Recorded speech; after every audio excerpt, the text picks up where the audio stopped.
Jangan lupa tonton, subscribe, like, and share.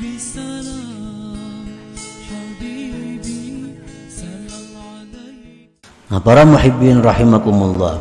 Kemudian waqubahil maksiat, jahatnya maksiat.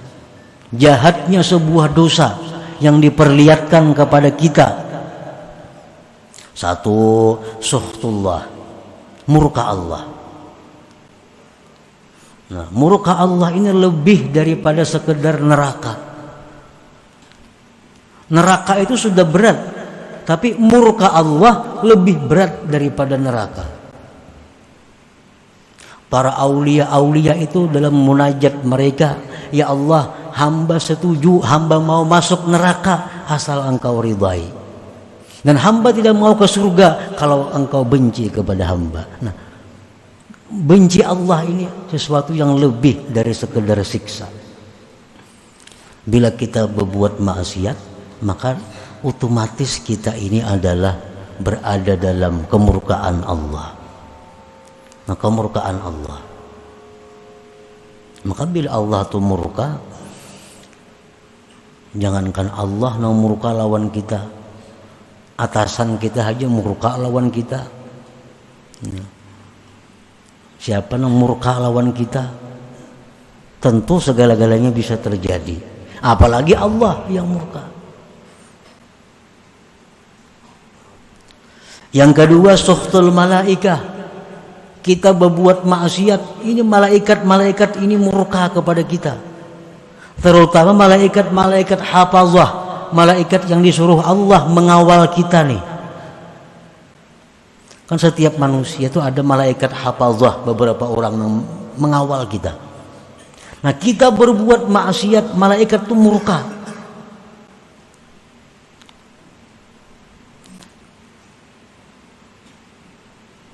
Yang ketiga, ihzanun Nabi sallallahu alaihi wasallam, membuat sedih Nabi.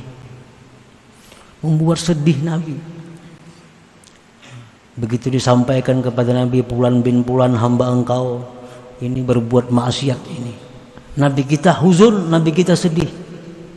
Apalagi maksiat yang diperbuat ini lebih dahsyat daripada maksiat yang dilakukan oleh bukan umat Nabi. Makin sedih lagi Nabi.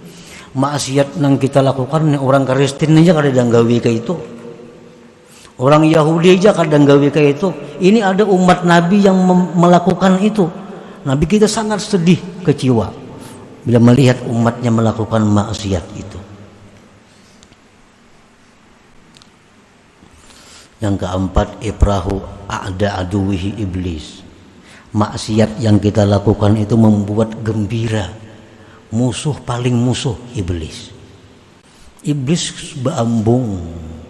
Nah, kita berbuat maksiat itu betandiknya kesukaan. Kenapa suka? Ada kawan. Iblisnya ada akun serangan dikutuk Allah. Iblis kadang mau sendiri dikutuk Allah, mesti mencari kawan sebanyak-banyaknya. Nah, ada orang berbuat maksiat, kawan iblis. Iblis pun bangga, ada kawan untuk menerima kutukan dari Allah. Yang kelima, zahabul barakah. Maksiat itu adalah menghilangkan berkah. Duit yang dulunya bagus, dibawa maksiat hilang berkah duit. Umur yang dulunya bagus, dibawa maksiat hilang berkahnya umur. Yang keenam, jahatnya maksiat itu taswidul qalbi, menghitamkan hati. Satu, kita berbuat maksiat, setitik sauda, setitik hitam dalam hati. Dua kali maksiat, dua titik hitam. Tiga kali maksiat, tiga titik hitam dalam hati. Empat kali maksiat, empat titik hitam dalam hati. Akhirnya penuh dengan hitam. Kalau sudah hitam itu Allah menyebut ngarannya ran. Dan ran itu kada kau lagi dihilangkan dengan tobat, mesti api neraka yang menghilangkannya. Nah, itu buruknya sebuah maksiat kepada Allah. Al-bu'du minal jannah, jauh dari surga. Al-qurbu minan nar, parak lawan neraka. Orang tuh minum arak mati, otomatisnya langsung ke neraka. Karena sudah parak lawan neraka. Orang yang berbuat zina, rahatan berzina, itu parak lawan neraka, mati, masuk neraka. Yang kesembilan, buruknya maksiat alamatu su'il khatimah. Maksiat ini membawa kita kepada mati su'ul khatimah. Yang kesepuluh, kufrun ni'mah. Maksiat ini kufur nikmat. Allah memberi mata, digunakan menentang Allah. Allah memberi duit, digunakan duit untuk menguturi agama Allah. Allah memberikan kesehatan, digunakan untuk maksiat kepada, itu kufur nikmat. Yang ke-11, maksiat itu, buruknya maksiat adalah al-khiyanah li jami'il khalqi. Maksiat itu khianat kepada seluruh makhluk. Dengan adanya maksiat, banyak penyakit bermunculan. Gara-gara maksiat kita kesulitan ekonomi. Gara-gara maksiat kita hilang rasa aman. Ini orang-orang yang tenang dulunya, karena maksiat ini dicabut Allah aman. Nah, jadi maksiat itu kita lakukan berarti kita mengkhianati makhluk Allah. Karena bala itu bila turun, idza nazala amma, bala bila turun itu menyeluruh. Kada tahu nang saleh, kada tahu nang takwa, kada tahu nang fasik, semua kena bala Allah. Akibat apa? Akibat maksiat yang dilakukan oleh manusia. Nah, para muhibbin rahimakumullah. Nah, mengetahui baiknya taat, mengetahui buruknya maksiat, itu adalah fungsinya nur yang dititipkan Allah di dalam diri kita ini. Wa sya'nul basiratil maftuhah al-hukmu 'alal husni bi husni wa 'alal qubhi bi qubhi wa 'alal qabih bi qubhi. Dan fungsi mata hati yang terbuka memutuskan bahwa ini baik dengan baiknya dan atas yang jahat dengan jahatnya. Nah, ini taat, ini bagus, keputusan mata hati kita.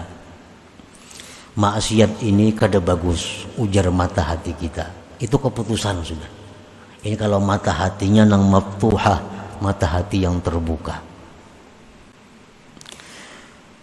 Wal qalbus salih, dan hati yang bagus, yuqbilu ala ma yasbutu husnuhu, menghadap atas sesuatu yang sabit baiknya, wa yudbiru, dan berpaling amma yasbutu qubhuhu, daripada yang sabit jahatnya. Nah, kalau hati kita ini baik, dia menerima keputusan mata hati yang terbuka tadi. Yang taat ini baik, diterima oleh mata hati. Yang maksiat ini buruk, diterima oleh hati kita. Itu fungsi hati yang baik. Nah, para muhibbin rahimakumullah. Jadi apa yang disampaikan oleh Al-Hikam ini adalah merupakan isyarat daripada doa yang seringkali dibaca Rasulullah sallallahu alaihi wasallam.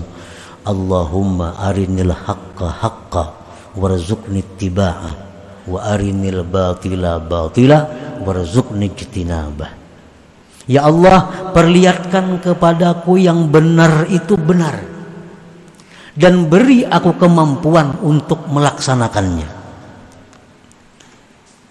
Banyak aja yang tahu yang bujur, tapi kada kau melaksanakan. Ada juga yang kada tahu itu bujur. Nah, Nabi kita minta, ya Allah, perlihatkanlah al-haqqa haqqa, yang benar itu benar, warzuqni ittiba'ah, dan berikan aku kemampuan mengikutinya, melaksanakannya. Tentu kalau sudah demikian berfungsi, cahaya berfungsi, mata hati berfungsi, hatinya berfungsi. Wa arinil batila batila, perlihatkanlah yang salah itu salah, warzuqni ijtinabah, dan berikan aku kemampuan menjauhinya, meninggalkannya. Banyak yang tahu pada ini haram, belum kawa. Tahu riba itu haram, kada kau membuangi. Banyak aja yang tahu riba itu haram, dosanya berat pada zina, ini dikubur dibangkit kegilaan, tahu. Hadis Nabi, orang riba itu dibangkit dikubur gila. Tahu ya sudah itu. Cuma belum diberi Allah kekuatan untuk menjauhinya. Sampai sekarang masih riba. Nah, jadi doa Nabi itu perlu. Allahumma arinil batila batila warzuqni ijtinabah. Ya Allah, perlihatkan yang benar, yang salah itu salah, sudah melihat. Yang salah sudah tahu. Tinggal lagi warzuqni ijtinabah, berikan kemampuan menjauhinya. Nah, ini sebuting lagi. Berikan kemampuan untuk menjauhi yang batil itu. Nah, para muhibbin rahimakumullah, selanjutnya hikmah yang ke-56 minal hikamil atahiyah ila hadratin Nabi sallallahu alaihi wasallam. Al-Fatihah. Astagfirullahaladzim dinas siratal mustaqim.